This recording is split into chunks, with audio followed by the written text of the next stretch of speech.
बिस्मिल्लाहिर्रहमानिर्रहीम। रब्बि इश्रह ली सदरी व यस्सिर ली अमरी वहलुल उक़दतम मिन लिसानी यफ़क़हू क़ौली। First golden words of the day. Always remember,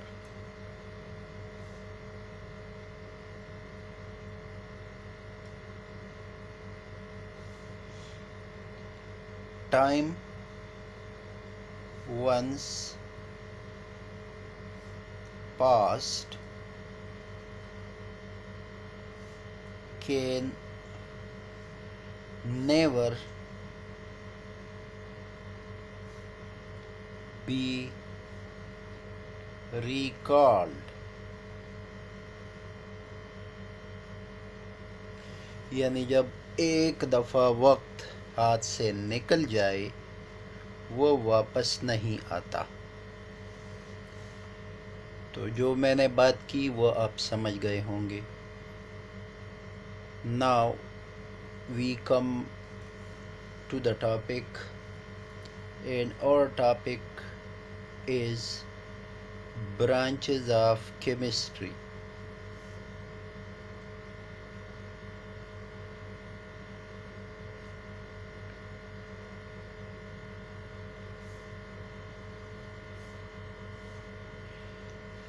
Chemistry has been divided into various branches। Chemistry को स्टडी करने के लिए आसानी की खातिर इसको मुख्तलिफ ब्रांचेस में तकसीम किया गया है। इसको हम बारी बारी पढ़ते हैं। Number 1 is organic chemistry.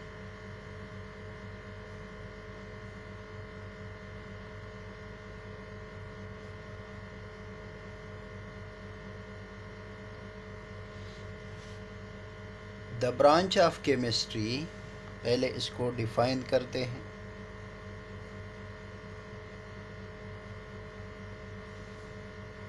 The branch of chemistry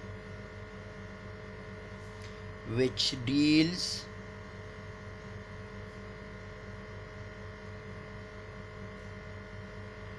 with the study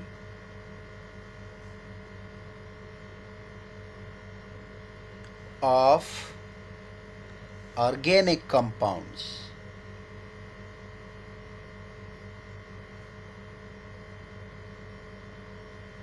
यानी ये वो ब्रांच ऑफ केमिस्ट्री है जिसमें हम सिर्फ ऑर्गेनिक कंपाउंड्स के बारे में पढ़ते हैं। अब सवाल ये उठता है कि what are organic compounds? What are organic compounds? कैसे पहचानेंगे हम?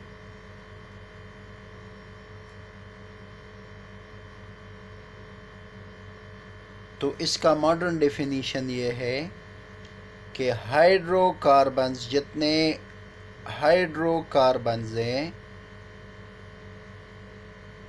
वो plus there derivatives,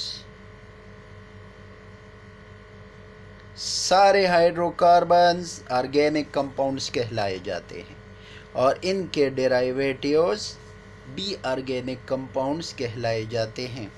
now what are hydrocarbons?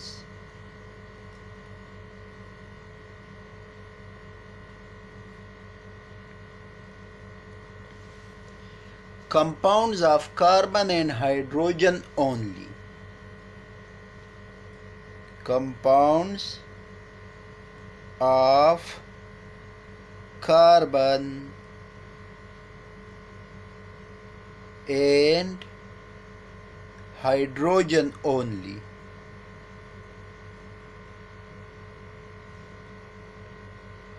are called hydrocarbon. यानी ये ऐसे कंपाउंड्स होते हैं जिसमें कार्बन और हाइड्रोजन के अलावा कोई तीसरा एलिमेंट नहीं होता। फॉर एग्जांपल मीथेन,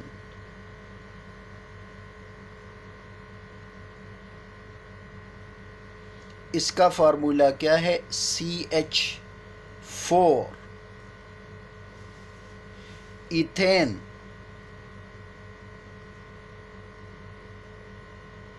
इसका फार्मूला क्या है? C2H6। ये फार्मूले कहाँ से आते हैं? इसको रटा करने की ज़रूरत नहीं है। मीथेन को हम, इससे पहले मैंने आपको बताया था कि oxygen always form 4 bonds, 2 bonds, sorry, carbon always forms 4 bonds. Hydrogen always forms 1 bond. तो अब अगर मैं आपको कहूं कि कार्बन के बॉन्ड्स बनाओ, तो ये देखें, कार्बन जो है अगर इस तरह 2 बॉन्ड हो गए एक साइड पर, 2 बॉन्ड दूसरे, तो ठीक है। कार्बन इस तरह भी ट्रिपल बॉन्ड, ये 3 हो गए और ये एक 1, तो भी ठीक है। 4 हो गए ना कार्बन के बॉन्ड। और इस तरह भी कार्बन के बॉन्ड ठीक है। अब अगर मैं आपको कहूं कि इसके साथ हाइड्रोजन अटैच करो, तो अगर मैं इधर हाइड्रोजन अटैच करता हूं तो ये गलत हो गया, क्योंकि हाइड्रोजन के इधर कितने, ये 2 बॉन्ड जो है ये इसके साथ भी काउंट होंगे और इसके साथ भी काउंट होंगे। तो कार्बन के साथ अगर काउंट होंगे तो 2 और 2 4 इसके तो ठीक है, लेकिन हाइड्रोजन के साथ अगर ये काउंट होंगे तो हाइड्रोजन के 2 बन रहे हैं, जो कि गलत है, क्योंकि हाइड्रोजन 2 नहीं बना सकता, 1 बॉन्ड बनाएगा। अगर मैं कहूँ इसके साथ हाइड्रोजन अटैच करे, तो इधर देखे कार्बन के तो अपने बॉन्ड पूरे हैं, लेकिन हाइड्रोजन के इधर कितने आएंगे? 3 बॉन्ड्स आएंगे। तो ये गलत है, क्योंकि hydrogen can not form 3 bonds. तो अगर मैं आपको कहूँ कि कार्बन के साथ हाइड्रोजन अटैच करें, तो ये जो है ये स्ट्रक्चर पर ठीक होगा। ये देखें, कार्बन के 4 बॉन्ड और हर हाइड्रोजन का एक एक बॉन्ड, तो ये पूरा है। और आम तौर पर हम ये करते हैं कि सेंटर का जो एटम है वो हम पहले लिखते हैं और बाकी एटम्स बाद में। तो हाइड्रोजन कितने हैं? CH4। ये निकल आया जी फार्मूला मीथेन का, CH4 का। अगर मैं कहूँ कि इथेन का फार्मूला निकाले, तो ये देखिए 2 कार्बन में आपस में लिंक होंगे। अब देखिए इस कार्बन के 4 बॉन्ड पूरे कर दें, 1 2 3 और ये 4, और इस कार्बन के 1 2 3 और ये 4। अब इसके साथ हाइड्रोजन अटैच कर दें, तो ये हाइड्रोजन, ये हाइड्रोजन, इसके साथ ये हाइड्रोजन, ये और ये हाइड्रोजन, तो हर हाइड्रोजन का एक एक बॉन्ड। तो अब देखिए ज़रा सेंटर के एटम गिन ले, कितने हैं? C2। हाइड्रोजन कितने हैं? 6, तो C2H6। ये हो गया फार्मूला इथेन का। तो रटा करने की ज़रूरत नहीं है, इस तरीके से हम फार्मूले निकालते हैं। तो organic chemistry, the branch of chemistry which deals with the study of organic compounds. What are organic compounds? Organic compound सारे हाइड्रोकार्बन्स और इनके डेरिवेटिव्स ऑर्गेनिक कंपाउंड्स कहलाए जाते हैं। नाउ हाइड्रोकार्बन्स कौन से हैं? वो कंपाउंड जिसमें सिर्फ कार्बन और हाइड्रोजन हो, जैसे CH4, C2H6, ये जो है ये हाइड्रो कार्बन्स कहलाए जाते हैं। और सारे हाइड्रोकार्बन जो हैं ये होते हैं ऑर्गेनिक कंपाउंड्स। अच्छा, प्लस इनके हाइड्रोकार्बन के डेरिवेटिव्स जो हैं ये भी ऑर्गेनिक कंपाउंड्स कहलाए जाते हैं। तो डेरिवेटिव्स क्या हैं हाइड्रोकार्बन्स के? What are the derivatives of hydrocarbons? तो हाइड्रोकार्बन में एटलीस्ट 1 हाइड्रोजन एटम जब हम रिप्लेस करें किसी एटम से या ग्रुप ऑफ एटम से। Those compounds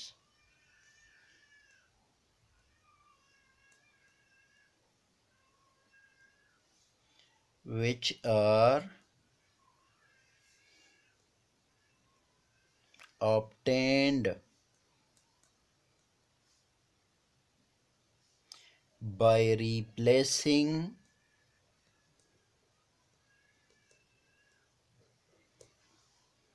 at least one hydrogen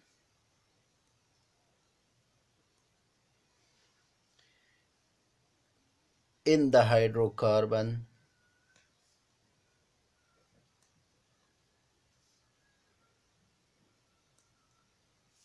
from an atom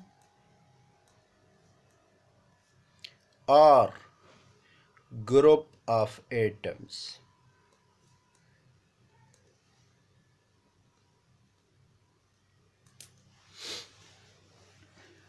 for example, यह है CH4 मीथेन, हाइड्रोकार्बन है। अगर मैं इसमें ये हाइड्रोजन रिप्लेस कर दूं और इसकी जगह क्लोरीन लगा लूं, तो ये क्या फार्मूला बन जाएगा? CH, ये हाइड्रोजन और इसकी जगह मैंने क्लोरीन लगा दिया, तो अब ये हाइड्रोकार्बन नहीं है, बल्कि ये इसका क्या है? डेराइवेटिव ऑफ मीथेन हो गया ये।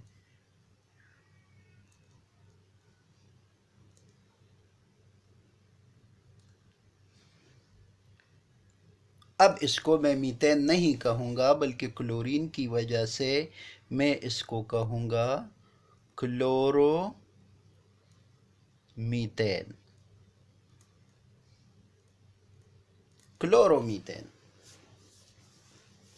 तो हाइड्रोकार्बन्स और इनके डेराइवेटिव्स ये ऑर्गेनिक कंपाउंड्स कहलाए जाते हैं और इनकी स्टडी को हम कहते हैं ऑर्गेनिक केमिस्ट्री। ये वोलर जो था, इसने बहुत ज़्यादा काम किया ऑर्गेनिक केमिस्ट्री में, और फर्स्ट ऑर्गेनिक कंपाउंड आपको पता होगा यूरिया, ये वोलर ने बनाया था।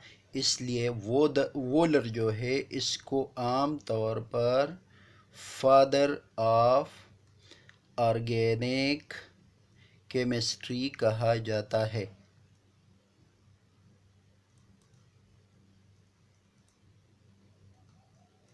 जर्मन केमिस्ट था वोलर। फर्स्ट ऑर्गेनिक कंपाउंड जो बनाया गया दैट वाज यूरिया। इसके बाद हम आते हैं another branch of chemistry which is known as inorganic chemistry. Second branch inorganic chemistry.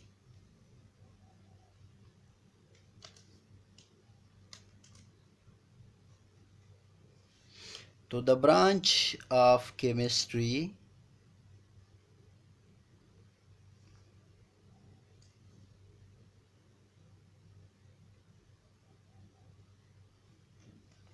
which deals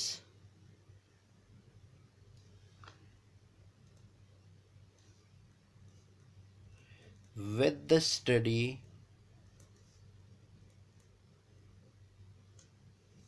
of inorganic compounds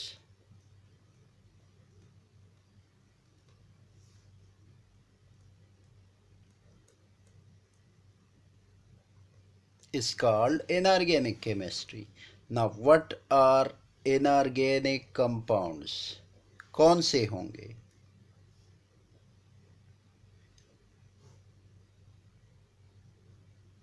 organic compounds के अलावा जितने भी कंपाउंड्स हैं, they will be called inorganic compounds. For example sodium chloride, ये ना hydrocarbon है न उसका डेराइवेटिव है, तो ये क्या है, इनऑर्गेनिक कंपाउंड है। इसकी केमिस्ट्री को हम इनऑर्गेनिक केमिस्ट्री कहेंगे। HCl ये ना हाइड्रोकार्बन है न इसका डेराइवेटिव है, हाइड्रोक्लोरिक एसिड। तो ये इसकी स्टडी जो हम करेंगे वो कहाँ पे करेंगे, वो इनऑर्गेनिक केमिस्ट्री में करेंगे।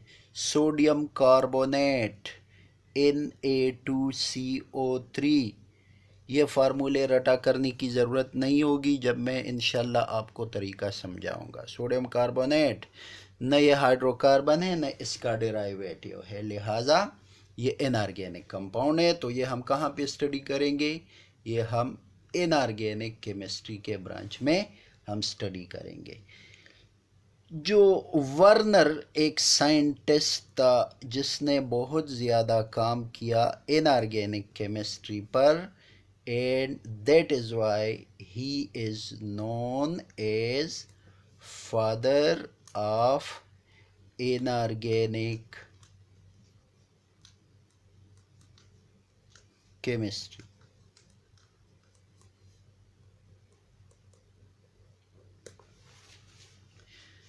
ये तो हो गई बात इनऑर्गेनिक केमिस्ट्री की। another one is analytical chemistry।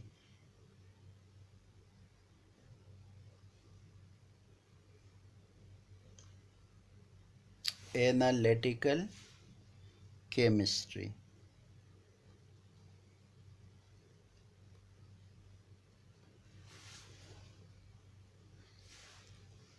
पहले इसको डिफाइन करते हैं। The branch of chemistry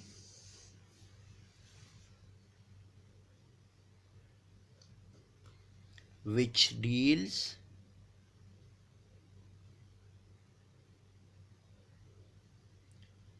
with the study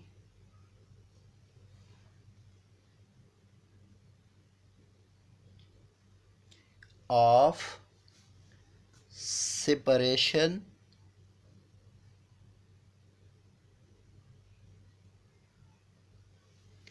identification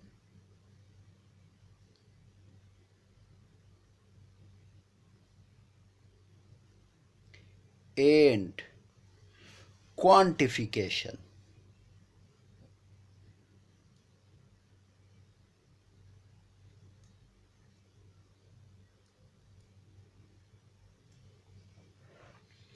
of various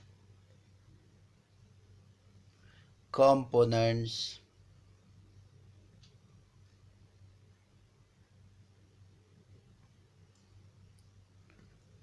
in a sample।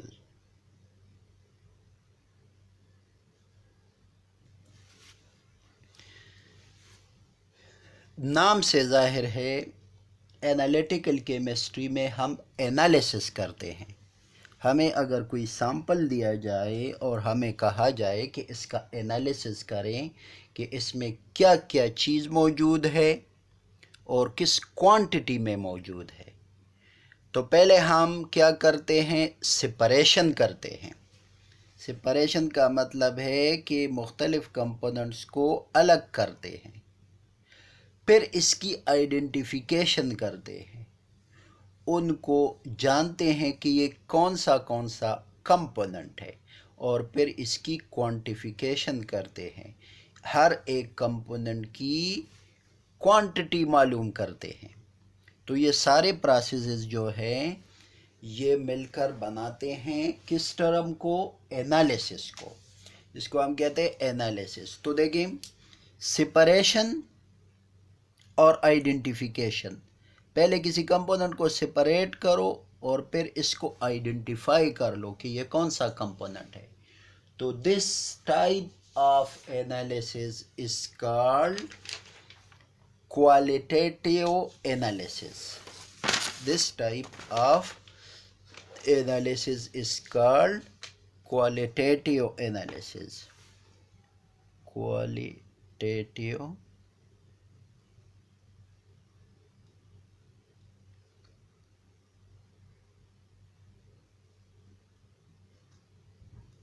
इसमें हम पहले क्या करते हैं, सेपरेशन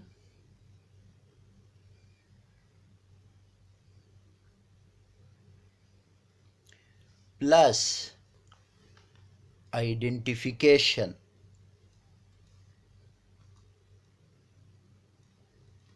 मसलन अगर मुझे कोई सैंपल दिया जाए, ये सैंपल मुझे दिया गया और मुझे कहा गया कि बताओ कि इसमें सल्फ़र मौजूद है कि नहीं है, तो मैं मुख्तलिफ़ टेक्निक्स इस्तेमाल करके पहले सल्फ़र को सेपरेट करूँगा इससे, फिर इसके मुख्तलिफ़ टेस्ट करके इसको आइडेंटिफाई करूँगा कि ये वाकई सल्फ़र है कि नहीं है, एक पॉइंट। और अगर सल्फ़र है तो फिर ये कितना है, इसकी क्वांटिटी मालूम करूँगा। तो this type of analysis is called as quantitative analysis.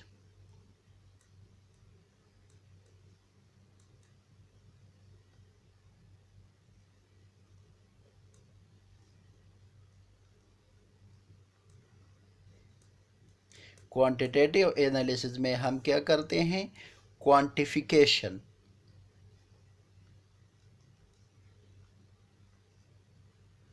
Quantity हम मालूम करते हैं।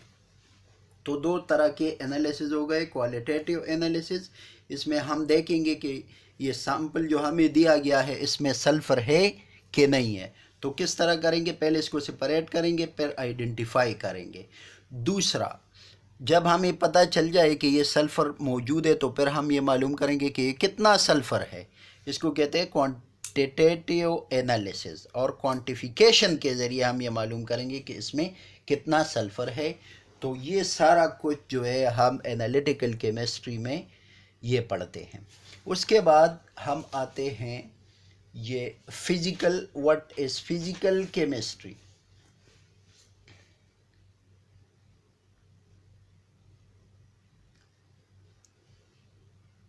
Number 4, physical chemistry.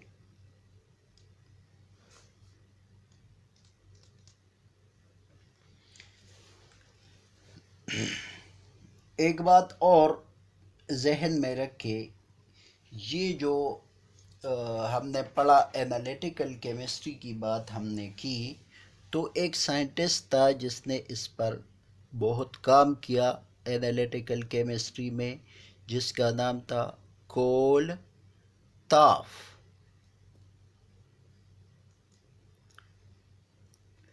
तो he is generally credited as father of analytical chemistry. इसकी वजह से उसको फादर ऑफ एनालिटिकल केमिस्ट्री कहा जाता है। Now we come to the branch that is physical chemistry. नाम से जाहिर है कि फ़िज़िकल केमिस्ट्री में ये ऐसा केमिस्ट्री का ब्रांच में जिसमें हम ज़्यादातर फिज़िक्स से रिलेटेड लॉज एंड प्रिंसिपल्स पढ़ते हैं, वो अप्लाई करते हैं इस टाइप ऑफ केमिस्ट्री में। तो हम इसको डिफ़ाइन करते हैं कि the branch of chemistry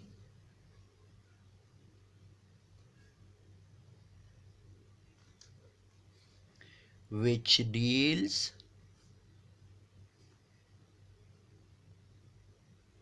with the study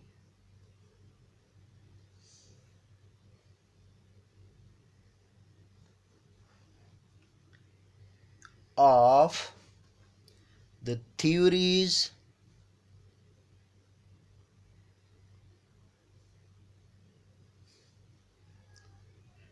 principles,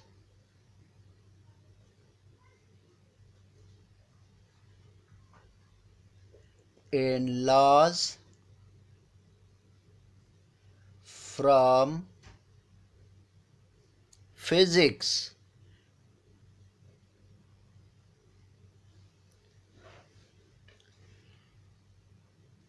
to study the chemical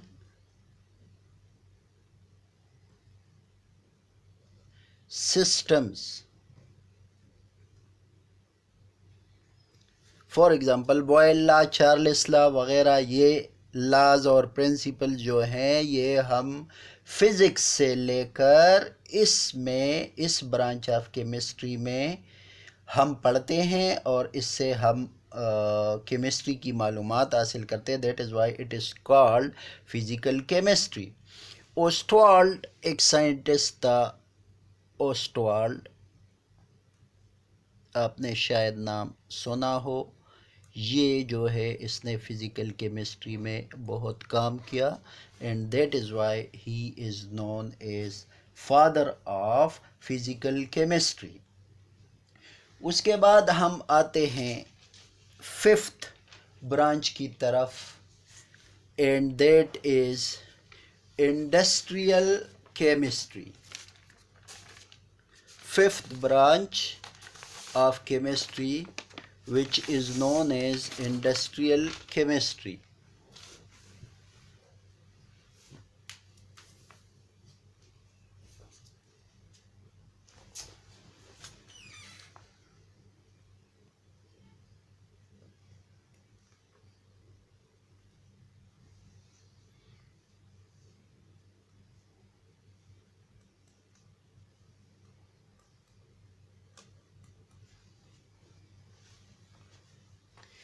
industry जो मुख्तलिफ़ फैक्ट्रीज़ में हम मुख्तलिफ़ किस्म के प्रोडक्ट्स बनाते हैं. सोप बनाते हैं, फर्टिलाइज़र्स बनाते हैं, गिलास बनाते हैं, सीमेंट बनाते हैं और इसको फिर अपने फ़ायदे के लिए इस्तेमाल करते हैं.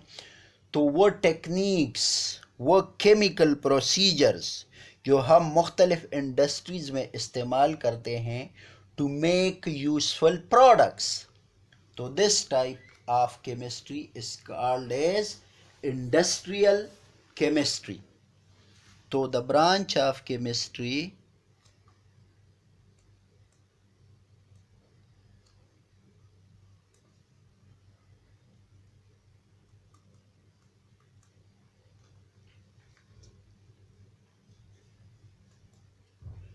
which deals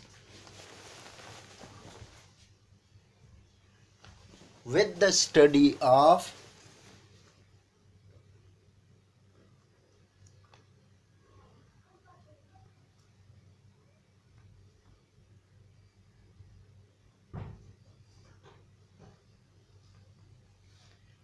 techniques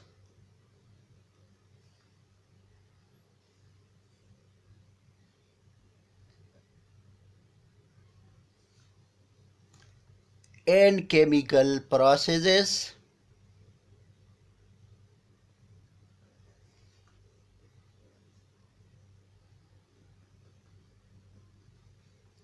to convert the raw materials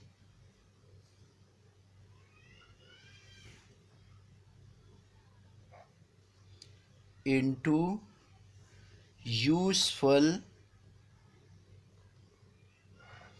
products. For example, cement, fertilizers,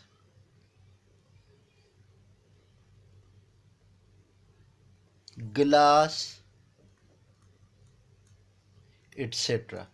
So this type of chemistry is called industrial chemistry. Number 6 is the biochemistry. नाम से बिल्कुल साफ जाहिर है कि it is the chemistry of life.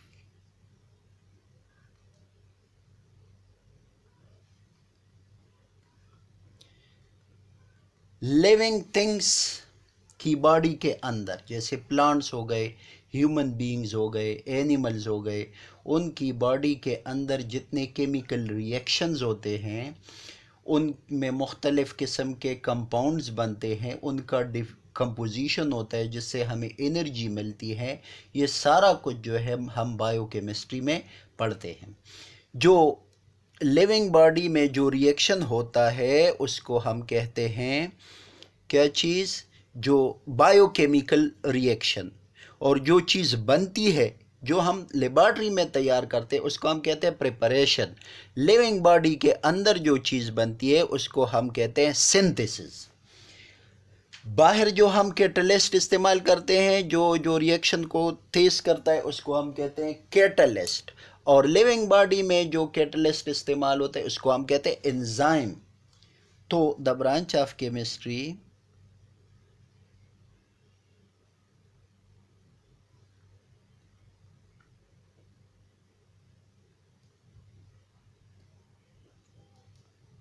which deals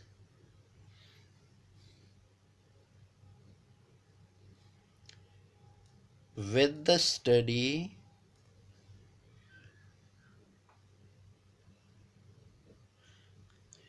of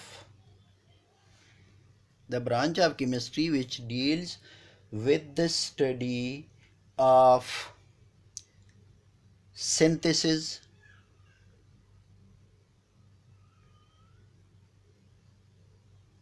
composition,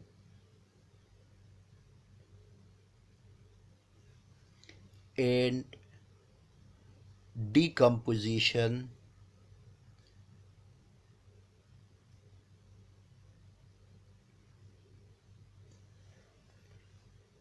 and various biochemical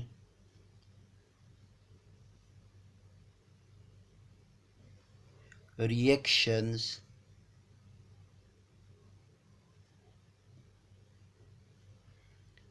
inside the living bodies